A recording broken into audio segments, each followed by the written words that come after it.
The dead don't announce themselves. I know that now. Route 9 outside Louisville doesn't get traffic at 2 a.m. Not the human kind, anyway. The cornfields on both sides stand like walls of black teeth, and the only sound on a September night is the low moan of wind moving through stalks that have nothing left to give. I had driven this road my entire adult life, built my fortune on the land surrounding it.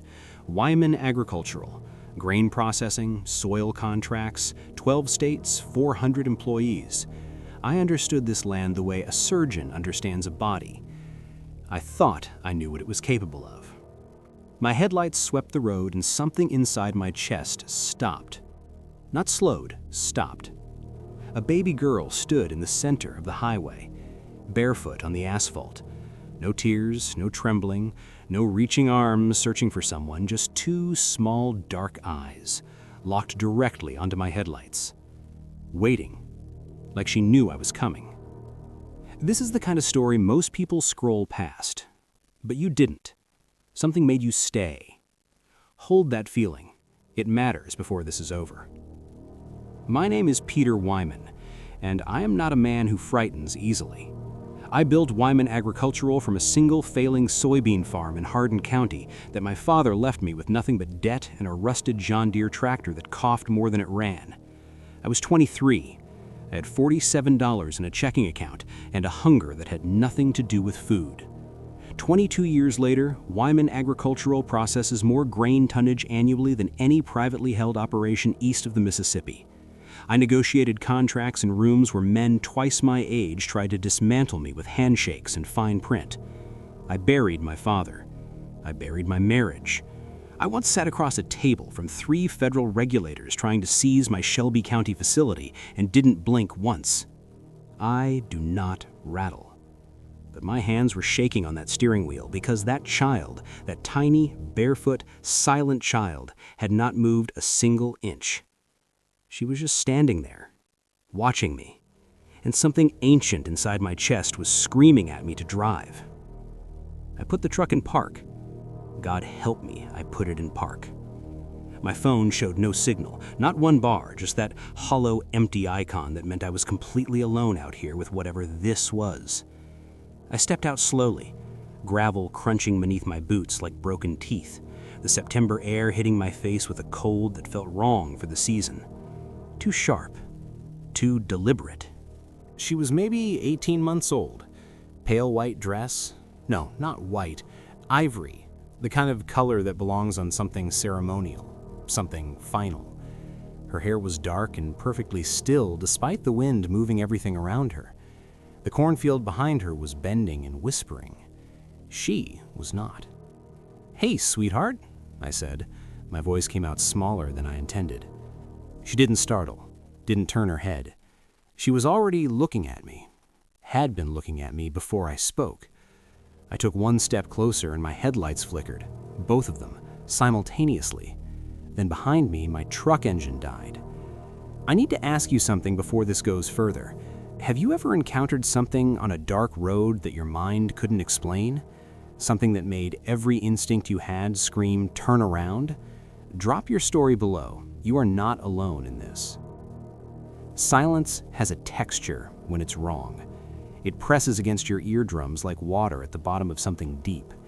I stood on that highway with a dead truck behind me and a child in front of me and the cornfield breathing on both sides, and I understood, truly understood, what it means when people say their blood ran cold. It isn't metaphor. It is a physical, biological, bone-level event. I tried the key fob. Nothing. I tried my phone again. Still nothing. The baby took one step toward me, just one, deliberate, like a period at the end of a sentence. And then she smiled. Not the smile of a lost, frightened toddler recognizing safety in a stranger's face. Something older lived inside that smile, something that had no business wearing an 18-year-old's mouth. I stepped backward involuntarily. My heel caught the edge of the road's shoulder and I grabbed my side mirror to steady myself. That's when I heard it. Behind the cornfield wall to my left, a woman's voice, singing. Low, measured, completely emotionless. The same 4 notes, over and over. and the baby's smile widened like she'd been waiting for that exact sound her entire life. I know every sound this land makes. Crickets, wind, grain settling in a silo at 3 a.m., that low oceanic groan that new employees mistake for something alive. I know the difference between a coyote and a fox in the dark. I know what a field sounds like when a storm is still 40 miles out but already changing the air pressure. I have spent my entire life with my ear pressed against the heartbeat of American farmland. That singing was none of those things. I forced myself to move toward the cornfield edge, every cell in my body filing a formal objection. I pushed 2 stalks apart with both hands and looked through. A woman stood 30 feet inside the field, facing away from me, arms hanging at her sides like she'd forgotten they existed. Barefoot, same ivory-colored dress as the child. "Ma'am?" My voice dissolved instantly. She turned around, and my mind simply refused. Her face. God forgive me, her face. It was the baby's face, identical, feature for feature, but stretched across the bones of a grown woman in a way that made geometry feel like a sin. Same dark eyes, same impossible stillness. She raised one finger slowly to her lips. Then she pointed, directly behind me. I spun around. The baby was gone, and my truck was running again. I ran. I am not ashamed to write that. I ran back to that truck like the ground itself was closing behind me, threw myself into the driver's seat, locked every door in one frantic sweep, and sat there with both hands gripping the wheel so hard my knuckles had gone the color of old bone. The truck was running perfectly, like nothing had ever happened. I reversed hard, swung the truck around and drove. Not fast, desperate. The kind of driving that isn't really driving at all. It's fleeing. It's the body making decisions the mind is completely abandoned. I made it 400 yards. Then my headlights landed on her again. The baby, standing in the exact center of the road. In front of me. Impossible. She'd been behind me. I had turned completely around. There was no way, no physical way she had covered that distance. Not a child that size, not in that time. I slammed the brakes. She didn't flinch, didn't blink, just stood there in my headlights with that ivory dress perfectly still and those ancient dark eyes holding mine with an expression I have spent every night since trying to unknow. It wasn't fear on her face. It wasn't innocence. It was recognition. Like she had been waiting for me specifically. Like this moment had been scheduled long before I turned the key in my ignition that night. Like Route 9 had always been leading me here, and every contract I'd ever signed, every field I'd ever bought, every decision that made me Peter Wyman had been nothing but a long road to this exact coordinates on this exact night. My phone lit up on the passenger seat. 1 bar. Just one.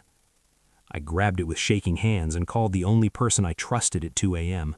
My site manager, Delvin Marsh, 20 years with me, steady as poured concrete. It rang once. He picked up instantly, like he'd been awake, like he'd been waiting. Peter. His voice was strange, hollowed out. Don't get out of that truck. Delvin, how did you... She's been there before, he said quietly. Route 9, 3 times in the last 2 years. I didn't tell you because I didn't know how. He exhaled something ragged. The last man who got out of his vehicle on that road to help her? Static swallowed his voice. Delvin, the last man... What? The line went completely dead, and someone knocked on my passenger window. 3 times. Slow, deliberate, knuckle on glass. I turned my head. Nobody was there, but on the window, pressed from outside into the thin condensation on the cold glass, were the fresh prints of 2 tiny bare feet. There are moments in life that crack something open inside you, moments that make you question everything you thought was solid and real and safe. If this story is reaching something in you that you can't quite name, don't look away. The people who stay until the end are always the ones who needed this most. I have buried people I loved. My father, my marriage, a stillborn son that my ex-wife Carolyn and I never spoke about after the hospital because the grief was so enormous it had no door. We just walled it in and called that surviving. I named him, privately, called him James. Talked to him sometimes in empty fields at dawn when nobody could hear a billionaire losing his composure against the Kentucky sky. I thought about James in that truck. I don't know why. I don't know why in that specific moment of absolute terror my mind traveled to a boy who never drew a single breath, but it did. And something about it, something about the rawness of that particular wound made the fear shift, not disappear, shift, into something that felt dangerously close to grief. I looked back at the baby on the road, really looked, past the terror, past every rational alarm screaming inside me. She wasn't threatening. She was waiting, the way James had waited, in every quiet field, in every unspoken morning, for me to finally stop running and simply acknowledge that he had existed. I turned off the engine. I opened the door. My boots hit the asphalt, and the night air wrapped around me like something that had been holding its breath. I walked toward her slowly. She watched every step. When I was 3 feet away, I dropped to one knee on that cold highway and looked directly into those ancient dark eyes and said the only true thing I had left. I don't know what you are, but I'm not leaving you alone out here. The singing from the cornfield stopped. Complete silence. And then, for the first time, her face changed. Her chin trembled. Her eyes filled. And she began to cry. She collapsed into my arms like gravity had been holding her up by sheer willpower alone, and the moment I touched her, it finally let go. She was real. Warm skin, rapid heartbeat hammering against my chest like a trapped bird, the kind of weight that only living things carry, that specific, irreducible heaviness of a breathing body that needs something. She smelled like Johnson's baby soap, and something else underneath it, something that made my chest cave inward. Dirt, cold earth, the specific smell of a grave freshly opened. I stood with her pressed against my shoulder, and my mind was doing two things simultaneously, holding her tighter and trying to process what Delvon had said. She's been there before, 3 times. I looked toward the cornfield. The woman was gone. No rustling, no footprints in the soft shoulder dirt. Nothing. I carried the baby to my truck, laid her carefully across the back seat, cranked the heat, and drove. No destination, just away from that road, toward light, toward people, toward something that operated by normal rules. I reached Mercy Regional Hospital in Shelby County at 2:47 a.m. The night nurse at the emergency entrance, a tall, composed woman with close-cropped silver hair whose badge read Thessaly Orn, RN, took one look at the baby in my arms and her professional composure cracked completely open. She grabbed the edge of the reception desk. "Where did you find her?" she said. Not a question, a confession waiting to happen. "Route 9, I said. She was standing in the middle of the road. Thessaly's hand went over her mouth. "That's impossible," she whispered. "I'm holding her," I said. "Nothing about tonight is impossible." Thessaly pulled up something on her computer with shaking hands, turned the monitor toward me, and I looked at the screen. A missing child report.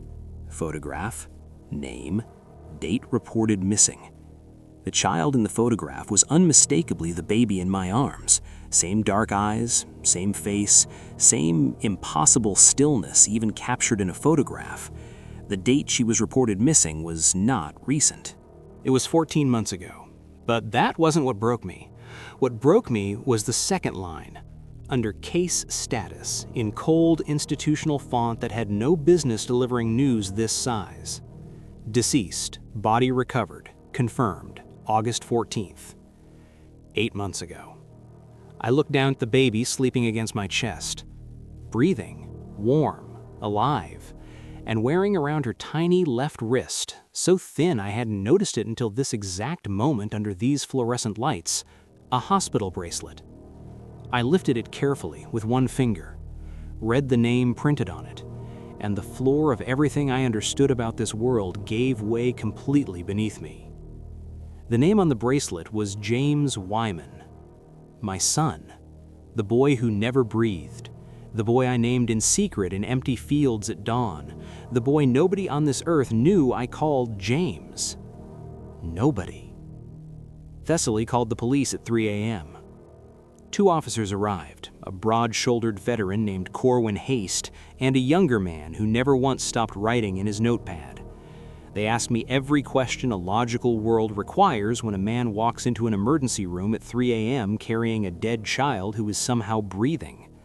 I answered everything. I showed them Route 9 on a map, I described the woman in the cornfield, I described the singing. Corwin Haste listened to every word without interrupting. When he finished, he was quiet for a long time. Then he reached into his jacket pocket and placed a photograph on the table between us. A woman, standing in a field, ivory dress, arms at her sides. "We found her on Route 9 8 months ago," he said quietly. 40 feet inside the cornfield. She'd been there a while. He paused. She was holding a baby's hospital bracelet in her hand when we found her. We never identified it, never figured out who it belonged to. He slid the photograph closer. "You recognize her?" I looked at the photograph for a long time. The face looking back at me was not the stretched, wrong geometry face I had seen in the cornfield. It was younger, softer, devastated in the particular way that only mothers get devastated, like something essential had been surgically removed and she had kept walking around anyway out of sheer biological obligation. I didn't recognize her, but the baby did. From across the room, from the examination table where Thessaly was checking her vitals, the child turned her head and looked directly at the photograph in my hands. And smiled. Not that ancient, terrifying smile from the highway. Something else entirely. Something so purely human and recognizable that it hit me in the sternum like a physical blow. Relief. The doctors found no medical explanation for the child. No hypothermia despite the cold, no dehydration despite God knows how long she'd been out there. No injuries, no trauma markers. Perfectly healthy by every measurable standard available to modern medicine. The case went to investigators from 3 separate agencies over the following weeks. Forensic teams swept Route 9 and the surrounding cornfields. They found nothing that explained what I had witnessed.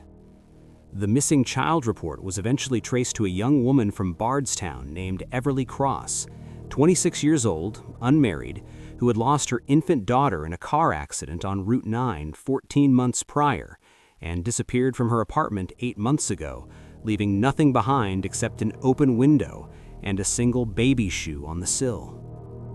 The child in my arms, the child the hospital could not explain and the investigators could not categorize, and the entire weight of rational American infrastructure could not process, was placed into emergency state custody while the case remained open. I hired the best family attorney in Kentucky the following morning. Her name was Circe Delmont, 40 years of family law, undefeated in contested custody cases. She looked at me across her mahogany desk in downtown Louisville and said, "Mr. Wyman, what exactly are you asking me to do?" "I'm asking you to help me bring her home," I said. Circe studied me for a moment. "You're a single man, no prior custody history. This case has federal flags on it." "I know. It could take years." "I've got time." She picked up her pen. 11 months later, on a Tuesday morning in Jefferson County Family Court, under fluorescent lights that hummed the same 4 notes as that singing in the cornfield, before a judge named Aldrich Pemberton who read every page of the case file twice before speaking, I became the legal guardian of a little girl the state had been calling Jane Doe for almost a year. I didn't call her Jane. I called her what felt true the moment I carried her through my front door in Hardin County, past the fields her mother had somehow found her way back to, into a house that had been empty of everything that mattered for far too long. I called her Everly, after the woman in the ivory dress who loved her daughter so completely that death apparently hadn't been a sufficient argument for letting go. Some nights I still drive Route 9. I don't know why. Maybe I'm looking for something. Maybe I'm leaving something behind. The cornfields stand the way they always have, walls of black teeth in the dark, indifferent and ancient, and keeping whatever they know entirely to themselves. But sometimes, when the truck is quiet and Everly is asleep in her car seat in the back, and the September air is doing that thing it does where it gets too sharp and too deliberate, I see something in my rearview mirror, just for a moment. A woman in an ivory dress standing at the edge of the field, arms at her sides, watching us drive away. And she is smiling. Not the wrong smile. Not the terrifying geometry-breaking thing I saw in those cornfields at 2 a.m. on the worst and most important night of my life. A mother's smile. The specific, irreplaceable expression of a woman who looked at the person she loved most in this world and thought, "She's safe now. She's finally safe." I don't stop the truck anymore when I see her. I just reach back and rest my hand gently on Everly's sleeping foot and drive. Some things in this world cannot be explained by any court document, any medical chart, or any rational framework we've built to make ourselves safe. But love, a mother's love especially, has never once agreed to work within those boundaries. If this story moved something in you that you're still sitting with right now, that feeling is yours. Honor it. The stories that find us in the dark are always the ones we needed most. Thank you so much for watching all the way to the end. I hope you enjoyed the story. There are plenty more amazing stories coming your way, so don't stop here. Just click on the video showing on your screen and keep watching. I'll see you there.